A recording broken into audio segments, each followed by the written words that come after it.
Telugu PMC ప్రేక్షకులకు స్వాగతం. Hi friends, మీరు గనక ఇప్పుడే మా ఛానల్కు వచ్చినట్లయితే మా ఛానల్ని సబ్స్క్రైబ్ చేసుకోండి. సబ్స్క్రైబ్ చేయడంతో పాటు పక్కనే ఉన్న బెల్ ఐకాన్ని క్లిక్ చేయండి. మా టీవీలో స్టార్ట్ అయిన సరికొత్త సీరియల్ ఓ మగువ. సరికొత్త కథా అంశంతో బుల్లితెర ప్రేక్షకుల ముందుకు వచ్చింది ఈ సీరియల్.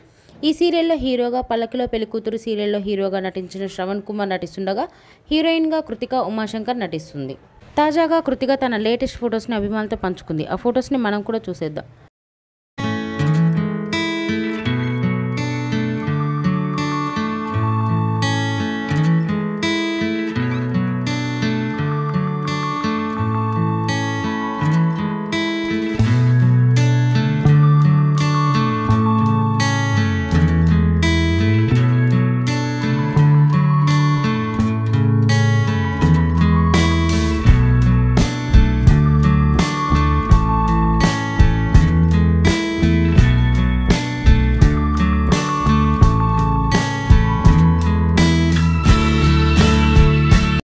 ఈ వీడియో మీకు నచ్చినట్లయితే లైక్ చేసి మరిన్ని టాలీవుడ్ లేటెస్ట్ అప్డేట్స్ మిస్ అవ్వకుండా చూడాలంటే తెలుగు పిఎంసి ఛానల్ను సబ్స్క్రైబ్ చేసుకొని పక్కనే ఉన్న బెల్ ఐకాన్ని క్లిక్ చేయండి.